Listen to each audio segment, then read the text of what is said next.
like you, I'm an entrepreneur. In 2009, I was working at the CBC, senior producer here in Sudbury, covering Northern Ontario. And I just decided I wanted more. I wanted to be my own boss. I wanted to run a business. I think we can all relate to that in some way. And so the opportunity came up where they were offering packages for anybody who wanted to voluntarily leave. And I took a package. I had 4 kids. I have 4 kids. Mortgage, pension, everything, benefits that went with it. Grabbed the goldfish and left the building. So yeah, like you, I'm an entrepreneur. And 6.5 years ago, I started my own business with my wife, who does all the business for the consultancy. And we started very small. Started with 2 clients.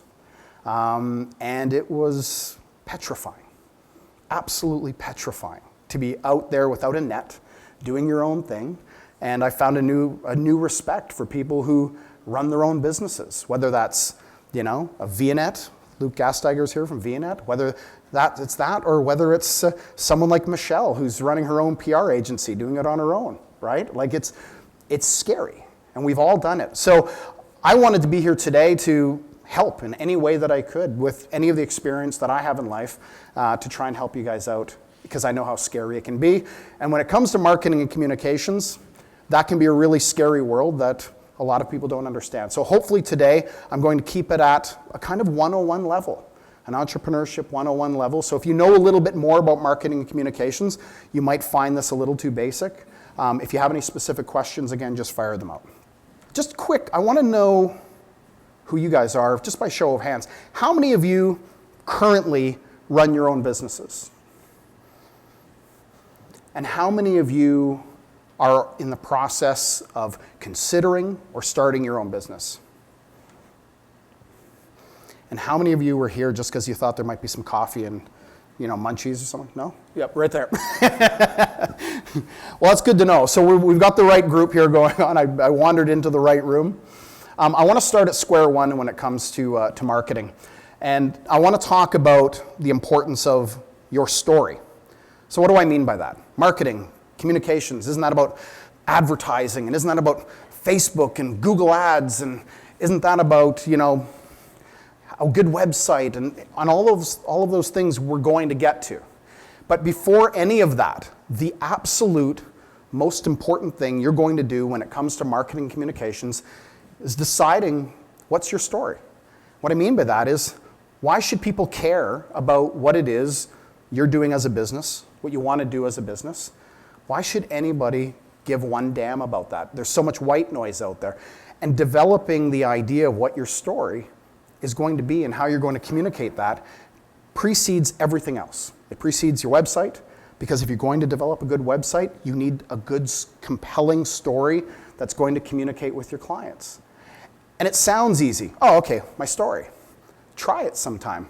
Try telling somebody what you do and why they should care in 30 seconds. Some people call it an elevator pitch. It's really difficult. Is it resonating? You can say 30 seconds worth of words, but is it actually resonating with the people that you're speaking to? So developing your story is key. Now, when you're telling that story, don't focus on the what. Everybody focuses on what they do. I make widgets. I do public relations. Focus on the why. And that's a Steve Jobs thing. He always said what differentiated Apple from the competitors was that they made an emotional connection with people. He talked about the importance of brand, and branding and marketing is about values. And so when I do business with my clients, and when I started out small, I was competing against big companies, and I still am. Very large public relations firms who do a very good job. I communicate my passion. I do this because I wanted to help people, truly help people. It's not about making money. I was making money. I had a job. But I wanted to do something that I thought was a little more productive. So I exhibit my passion in what I do. Whatever you do, whether you are, a gym owner. Steve O'Brien owns Full Tilt Fitness. He's passionate about what he does. If that passion comes through in what you're doing, your story sells itself. So don't focus as much about what you do. Sell the why you do it. Here's why we do what we do. So audience, how many of you know your target audience? You know what a target audience is? A target audience, I've spent 2 days with clients trying to hash out the target audience, where you sit down in a room with 8 people and you go around the table. Who's your target audience? One person says one thing, another person says another. They start arguing with each other. Well, they're not our target audience. There's always the one guy in the room who says, well, we want everybody. Well, that's fantastic. It's great to want everybody as a client. But if you can narrow it down to, an age group, an income level, what color shoes they're wearing. If you can narrow down your target audience to the most granular level, it's going to help you when it comes time to market and communicate. And so, I'll use the example of a gym. What is the gym owner's target audience? You might think it'd be the 21, 22-year-old hard body, but he's actually going for, guys like me. We're retirement projects. We're the gift that keeps on giving for money because we're just never going to get in shape because we'll keep working out and on the weekend we'll keep drinking and eating, right? Knowing your target audience is very, very important. And that in itself, even before we talk about the vehicles we're going to use to deliver your message, knowing your audience. And I really encourage you to take a lot of time to burrow down on this one, because knowing your audience that you're going after is the difference between successful businesses and businesses that fail. Because you're going to spend a lot of time, if you don't know exactly who you're going after, you're going to spend a lot of time flailing in the wind at customers that you may never get. For example, just use one example off the top of my head. If you were selling a product aimed at teenagers, and you knew that it was aimed at teenagers, well, you wouldn't be advertising on CTV local news because the audience is primarily over the age of 40. Whereas if you just go in and say, well, we're just hoping to sell to everybody. TV ads sound great. Let's do that. They look really great. You're impressed. Your mom's really impressed because she still watches the TV news, but you're not actually selling any product. So let's look at the different ways to market and communicate. And I'm going to drill down into each one of these with you. So you can see you've got owned media, website, blog content. Earned media tends to be more media, blogger related. Paid is advertising. And shared is social media, water cooler, word of mouth, all important. I'm glossing over these quickly because we're going to deal with each one individually. And I'm hoping this is where we're going to get into some specific questions. So phase one. So people always ask me, it's like eating, the analogy about how you eat an elephant one bite at a time, right? So you have to start somewhere. So where do you start when it comes to, you're starting a business? Where do you even begin with marketing communications? I always recommend you start with your owned media. And by owned media, I mean your website. It's stuff that you own, okay? Your website is still the pinnacle place for most businesses that will establish whether or not you're credible or not. Your clients will Google you and they'll see what kind of website you have, and it has to reflect the kind of business you want. My website's very clean. It's very simple. It's one page, it's a scroll, but that's because I'm not selling widgets and whatchamacallits and a bunch of services. My idea is simple, less is more, get people to call me. I want to get people on the phone. I don't necessarily want them going through pages and pages and pages. That's for my business, right? Your website still, in all of the changes we've had, is critical to your owned media. It's the first thing that you should really focus on, and being mobile friendly. And I'm not going to stand up here and say, hey, you know what? I'm a website expert. I'm an SEO expert. No, when I get hired by clients, sometimes it's doing media stuff. Quite often it's to head up a project. It's a company that doesn't have a marketing and communications person, and they say, look, we have a budget of X. We need somebody to captain this for a year and get us going. So we'll bring in people who are experts in website development, search engine optimization, stuff like that, right? So, but your website still, to this day, is where your credibility is going to be established. So website, what do you have on it? Do you have your owned video content? Do you have a YouTube channel? That can dwell into the shared side, but that's still things that you're going to house on your website. Brochures. Do you have brochures? Do you need brochures, depending on what you do? Do you have an app? Depending on what you're doing, you might have an app. If you're a travel company, if you're a lodge in the middle of Northern Ontario that sells, weekend vacations, you might benefit from an app. That kind of thing. The stuff that you own should be the things that you invest in first and foremost. Now, the question that hasn't been asked yet that people always ask me is, a website can cost you $1,000, can cost you $100,000. What level of website do I get? That really is a case-by-case basis. Now, we are dealing primarily here today with people who are involved in small business. You're getting started for the most part, the Entrepreneurship 101. Don't overlook the possibility of using something like WordPress to build your own site. Don't overlook that. A website does not have to cost you an arm and a leg. Now, if you're a big company with multifaceted aspects and support and all these, you may need, there are professionals out there. There are professionals in this city. There are professionals throughout Northern Ontario and Ontario who are very good at what they do. But start in the beginning, because if you're starting a business, I'm going to have to assume that, that you're like me when I started. And that's, you didn't have pot to piss in, you didn't have 2 pennies to rub together. I didn't have a lot of money when I started, so I had to start really, really sleek. Beg, borrow, and steal. With me, my first website was, hey, I'll help you, I'll give you free communications support for like 6 months if you build my website. I was bartering, whatever I could do. Want to buy a pair of shoes?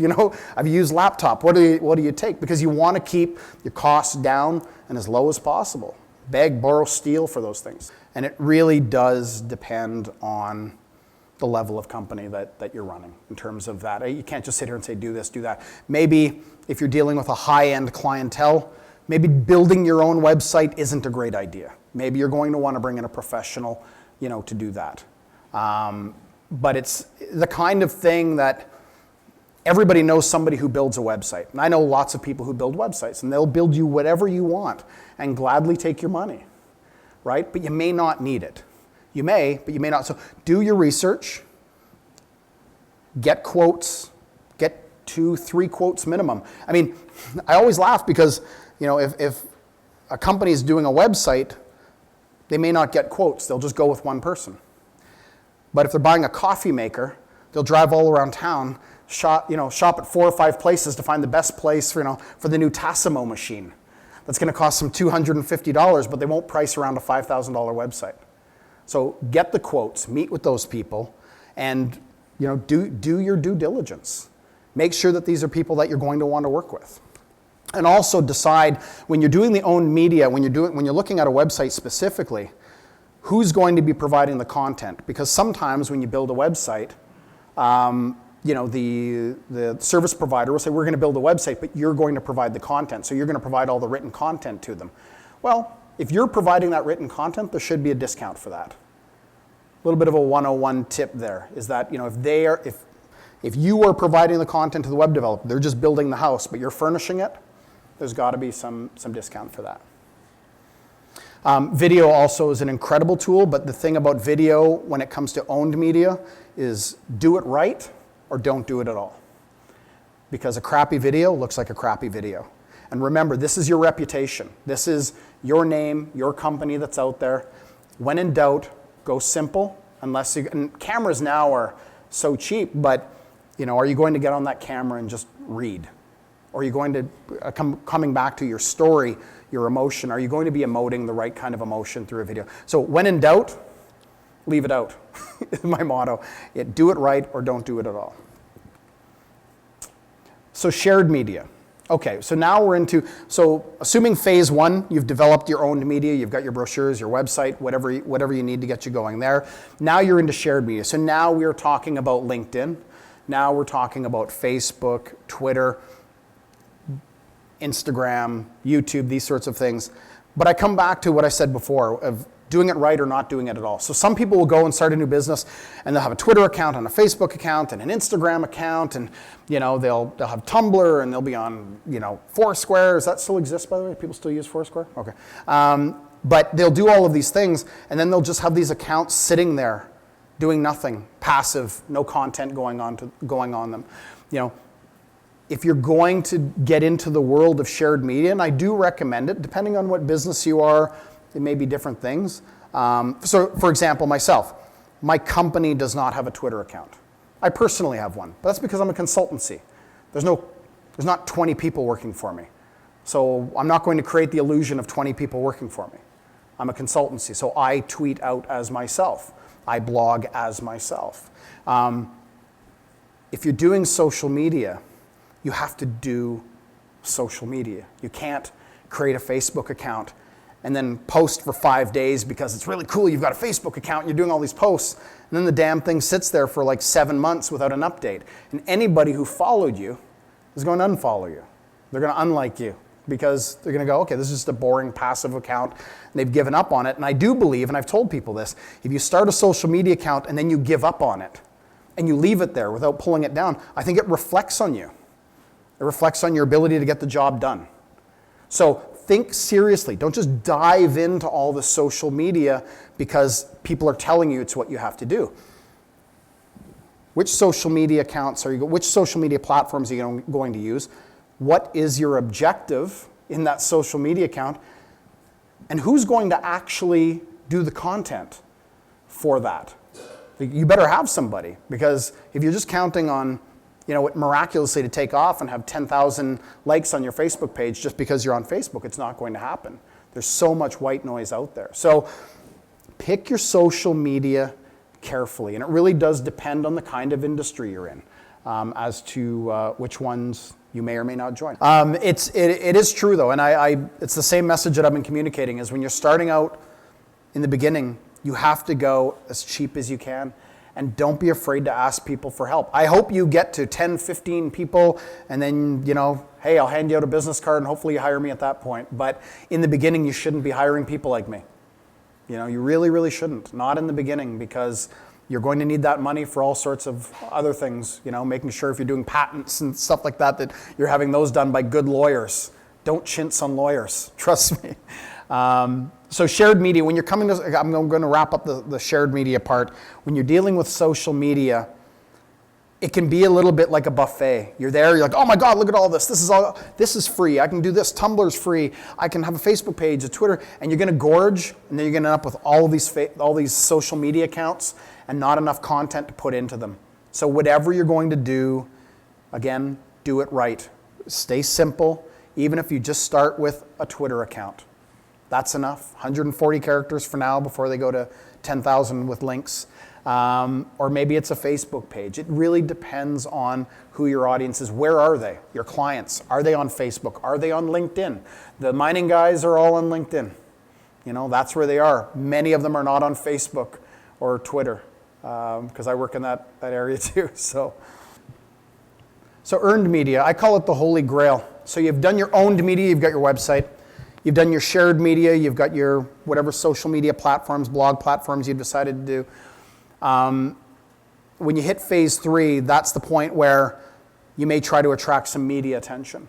And to me, that's the most valuable kind of marketing, because you don't pay for it, and people still consume the media. They may not read a physical newspaper as much as they have, but they'll post the article on Facebook, and it'll be shared, and it'll be tweeted. And so journalism is still strong. It's just starting to live in different platforms now than the traditional platforms that we've grown accustomed to. And so, if you are, being interviewed on CBC radio for 6 minutes about your latest product and how it's going to change society, well, there's an added level of credibility there. Just by virtue of being interviewed by the media, the listener goes, well, these people must be credible. They're being interviewed in the media. It gives you a heightened level of credibility and can actually lead to business development. You'd be surprised how many people have been featured in the media or been in the media in one way or another. Good experience? Bad experience? Good experience? Did it lead to any business leads? May not have led to hard dollars, but lead to any business leads? Yeah? It's different than advertising, because advertising is paid media, and we're going to get to that in a moment. There is a time and a place for advertising. I'm not one of these guys that's going to sit up here and crap on it. There is a time and a place, but I'm coming back to you are small startup companies. Advertising is expensive. Earned media, if you can, so you have a website, you're credible, the media goes, looks at your website, oh, they're credible. Maybe you have a Facebook page or a Twitter account or an Instagram account, and you're putting content out there. The media will research you and go, oh, they're credible. Oh, look, they're providing content. They're generating ideas and discussion. That's good. You know what? Maybe we'll have them on the radio or on television to talk about. I've had it. I've done blogs. I've only started blogging in the past 6 months, and I've been doing interviews on News Talk Radio in Ottawa and Toronto. Send out a tweet in my blog, all of a sudden you get a call. It's like, yeah, we'd like to talk to you about, I wrote a blog about how Uber is destroying the taxi industry in public relations. And they're just doing it by handing them 10 feet of rope and a wobbly chair. And the taxi industry is doing themselves in. Next thing you know, you're on, talk radio in Ottawa and Toronto talking about this. And next thing you know, you're getting clients, potential clients calling you saying, I heard you on the radio. You sound pretty smart. Well, you fool anybody, but you sound pretty smart. We'd like to hire you. And it works because it's not advertising. Earned media is a bigger silo, but I'll say this. People always say to me, well, okay, I'd like to do earned media, but I can't afford a guy like you. Don't hire a guy like me, not in the beginning. Now, if you want to get in the Globe and Mail, Toronto Star, stuff like that, you may need a public relations professional. If you have a story that you think is compelling, that you think people will be interested in, pick up the phone, call the local paper, call the local radio station, TV station, and just say, hi, I own company XYZ. I think I may have a story idea. Can I tell you? They will listen. They will listen to your pitch, And just be yourselves. Tell them, this is what I do. This is why I do it. It's no different than pitching a client. It's what I do, why I do it, and here's why what I'm doing matters. And you'd be surprised. I've given that advice to people. Usually I'm at a fundraising dinner or something like that, and I get sat at a table with people I don't know. And, inevitably the small talk begins. And it's like, oh, you do PR. How do I get my company in the media? I'm like, well, what do you do? And they tell me, that's kind of interesting. You should call CBC Radio or the Northern Life or whomever and tell them what you're doing. It sounds really, really interesting. You may not lead the newscast, but, you might get on the air. And now you've been in the earned media, and it's going to end up on their website, which is search engine optimization, which I'm not an expert on, but it does love earned media. So if you're in a newspaper and that newspaper puts it on their website, when people Google your name, your company name, you'll be surprised how fast that media hit goes up the charts on your search engine optimization. It'll end up on your first page. And now a potential client Googles your name and they go, oh, they were featured by Business Magazine. They must be credible, Don't think that this is something that is super complicated, especially when it comes to local media. Don't be afraid to call your local reporters and pitch your story. Don't be intimidated by that. They're looking for your story ideas. The media has been cut back and cut back and cut back so much. A lot of my friends are still in the media that they are just juggling 8 balls at the same time, and it's really, really difficult for them to get out of the office and come up with new story ideas. So you know what? Bring the story ideas to them. Don't be afraid to do that. So paid media, I'm not going to spend a lot of time on this because quite frankly, if you're all startups with 1 or 2 people, this is something that's probably out of your reach at this point. If it's not out of your reach, then that's a separate issue altogether. Advertising has a place, but it only has a place if you have the money. I'd hate to see anybody going out and delving into their line of credit to buy a full-page ad in the newspaper that's going to cost them $4,000 for one day. There's different kinds of advertising. There is doing a Facebook post, boosting it for $50, and seeing what kind of it. You'd be surprised how much traffic you can get out of a Facebook post. Google Ads can be effective depending on your sector and where you are. You can be very specific in the kind of audience. So advertising has different looks now. It's not just traditional media. Yeah, it's especially for small businesses. I know, Steve does the same thing. And when you're starting out and you're small, getting on CTV is expensive. Getting a billboard is expensive.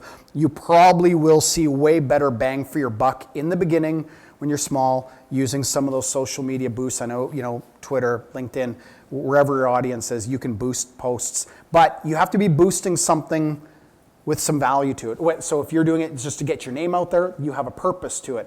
If you have a blog that you've posted a really good article and you want more people to see it, you may want to pay to boost that so people see your ideas. So in the beginning, I would say go that way for advertising, but I would call it a fourth phase. Have everything else set up first. Set a budget and a timeline. And when I say beware temptation, trust me, if you want to spend money, there will be people there to take your money. Promise you. There's a lot of businesses out there. They're very good at what they do.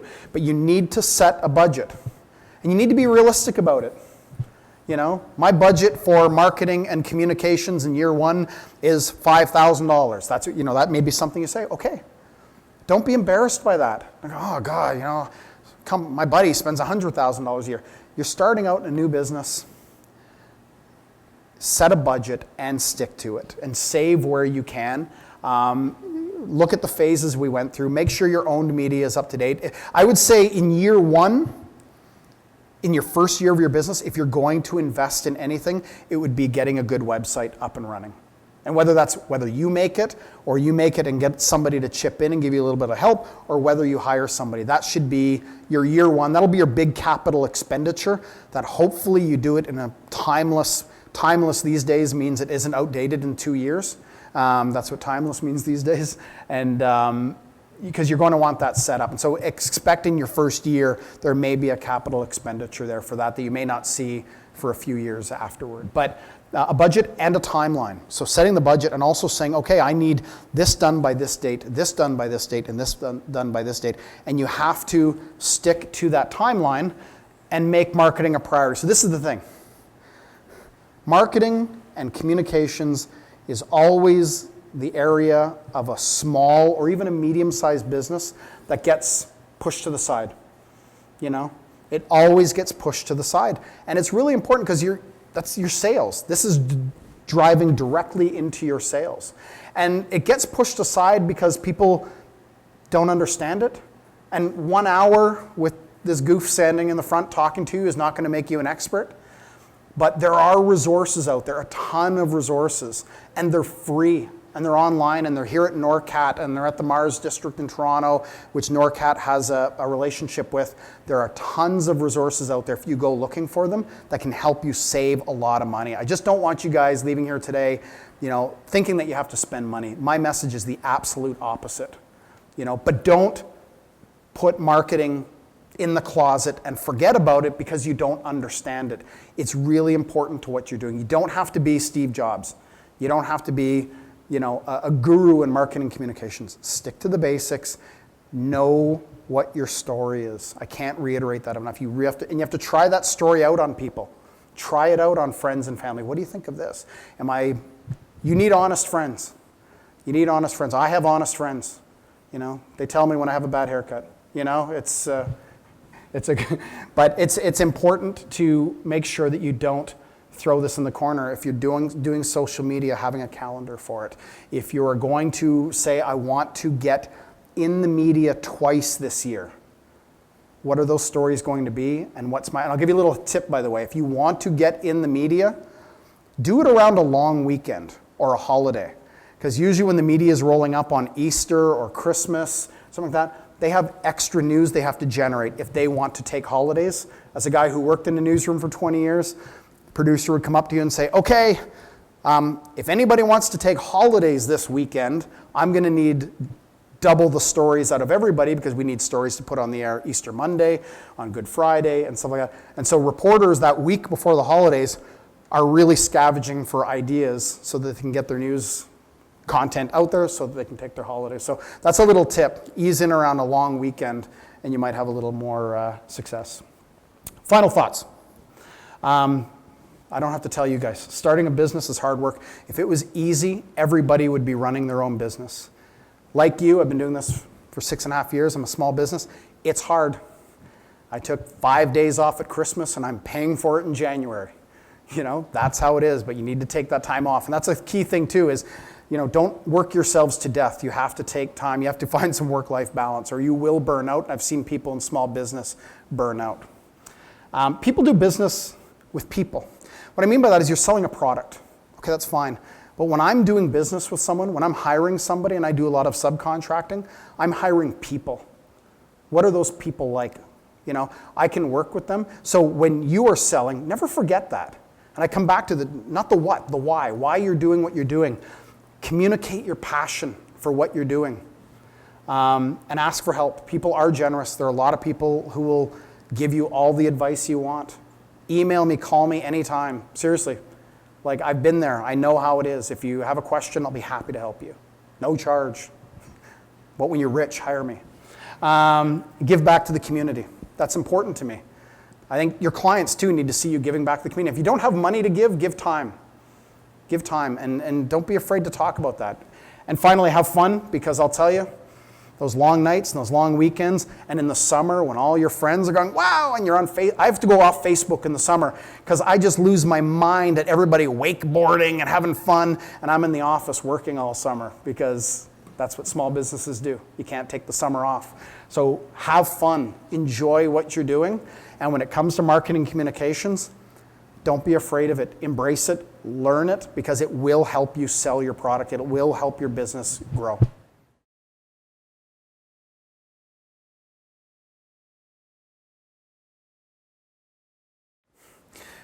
I mean, I can only speak to my experience and the experience my clients have had, which is when you're dealing with business to business, this is the best way to do it, face to face.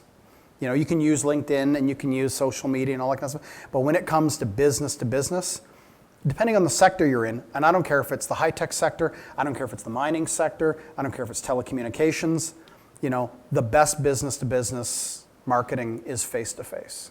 So you have to find out where people are and you have to get time with them, and preferably not when you want something from them. That's easier said than done, but I always tell people, meet somebody when you don't want something from them.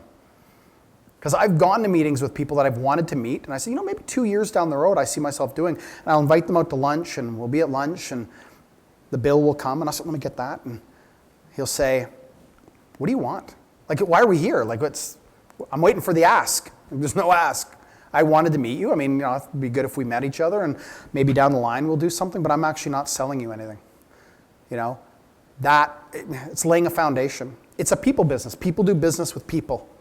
And so through all of this stuff that we're talking about, own media, earn media, you know, shared media, all these things, still the best form of marketing is face-to-face. In politics, the best form of campaigning is door knocking. Has not changed in 100 years. It still is the thing that wins elections. In marketing, face-to-face. Still the best for business to business. And then after you develop that relationship, then you request them on LinkedIn. Now you have a LinkedIn request. Maybe you post something interesting. They comment on it. Now you have their ear, right? But I still think it's not as easy and as, you know, fast as today's generation wants. The immediacy, the instant buzz out of that kind of stuff that you get from social media. But I'm old school. I still think face-to-face is the best way to do it.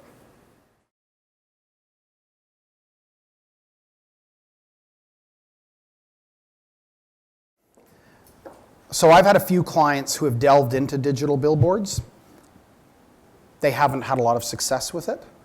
The problem with billboards and digital billboards is you need to be selling something very specific, because you shouldn't have more than 5 words on a billboard. So whatever you're selling, 5 words, like, you know, Chev truck, 0% financing. Okay, that's a billboard. Driving 60 kilometers an hour, I can read that. The clients I've had haven't had a lot of success with the digital billboards because not only they are cheaper, but they roll, right? So apologies to anybody who might sell digital billboards for a living. I think there may be an industry there. I just haven't had a lot of experience with it, to be honest. Has anybody here had any experience with digital billboards? Anybody used them? Yeah. Sorry, I don't have a lot of experience. So I have a couple clients who have tried it, and they would rather spend the money on Google Ads or boosting posts and stuff like that in terms of the effectiveness. It comes back to the audience, right? So that audience driving down the main strip, what are you selling, and are they driving that strip?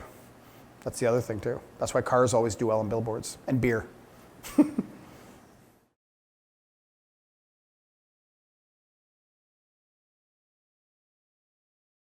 If you sell on social media, people just are going to unfollow you and unlike you.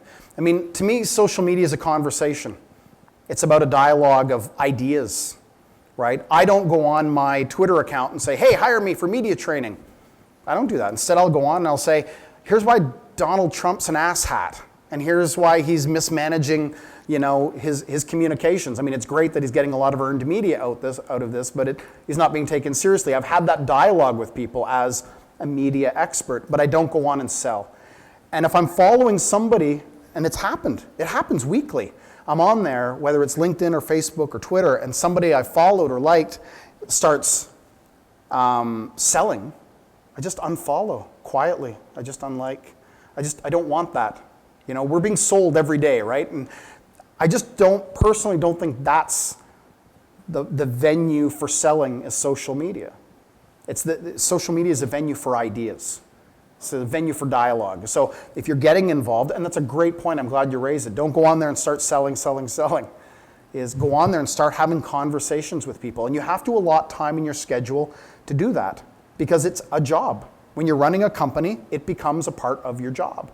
And most of you, I'd imagine, are under 5 people for the most part, right? Like most of you, like we're all smaller business. There'll be some that may have a few more, but when you're a small business, you're everything, right? You're the janitor, you're the social media guy, you're the accountant, you're the banker, you're kind of everything.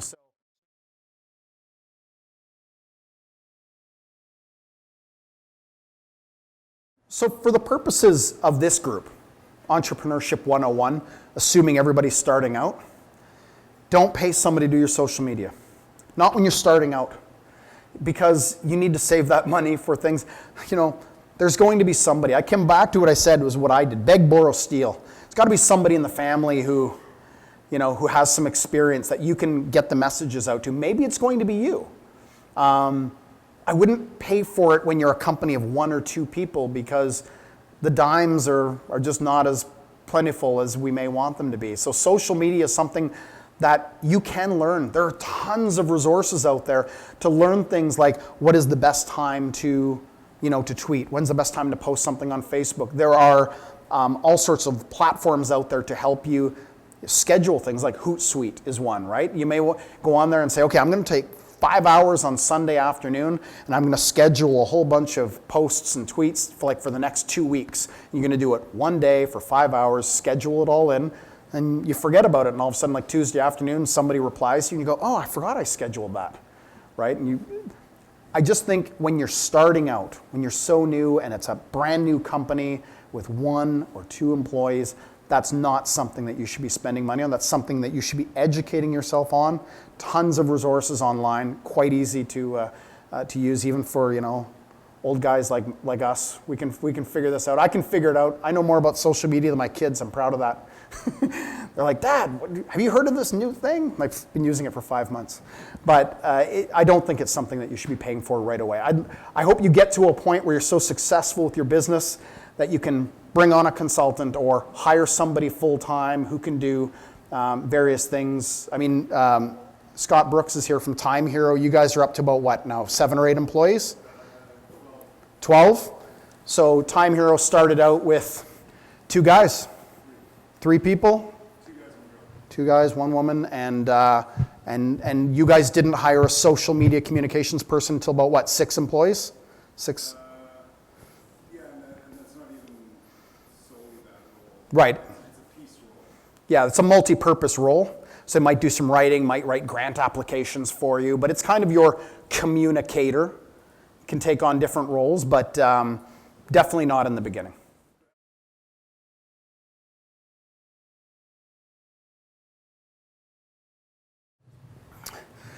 Yeah, I still think you need a website.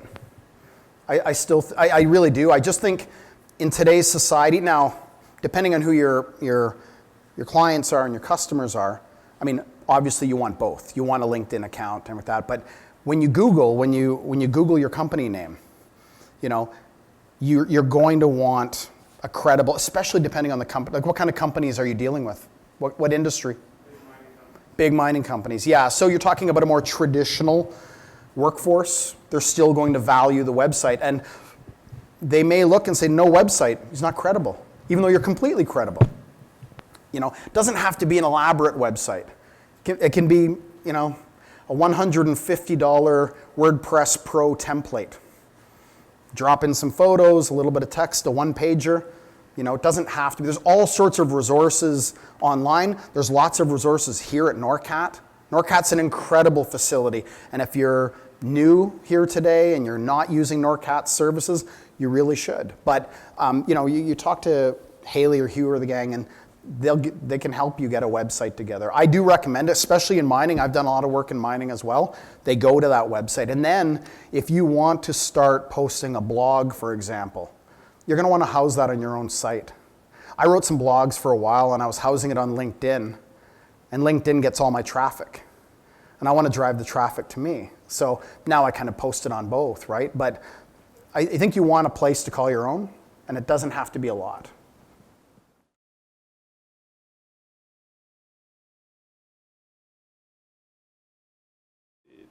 Just off the top of my head, in terms of, you know, when it comes to visual content and ease of use, the ability to create your own stuff and not have to pay somebody thousands of dollars to do it for you, I find some of the blogging platforms are the best for visual content.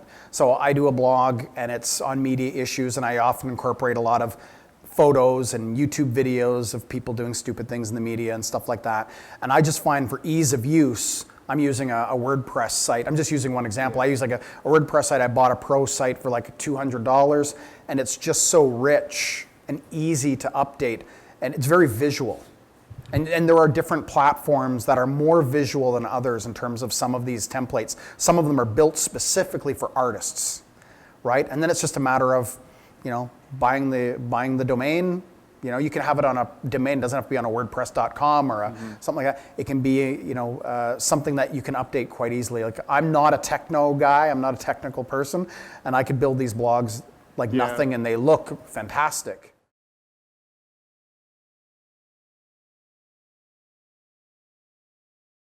Well, you leverage your networks. So you may have a blog, but if you've got networks, you've got friends, you've got people you're working with. If you're trying to get that message out, I mean, there are many different ways to get that message out in terms of e-newsletters and stuff like that. But I'm talking at a very primitive, down deep level. Yeah. Leverage your networks. You know, you contact the people you know who might have 3,000 people on Facebook and say, hey, I just posted this blog with some of my artwork and some of my work. Do you think you could post it for me? That's small business is leverage those networks. Hey, I'll buy you lunch. Please do this. Okay, that's great. They post it. Next thing you know, you're getting massive traffic to your site, right? At a very low primitive level.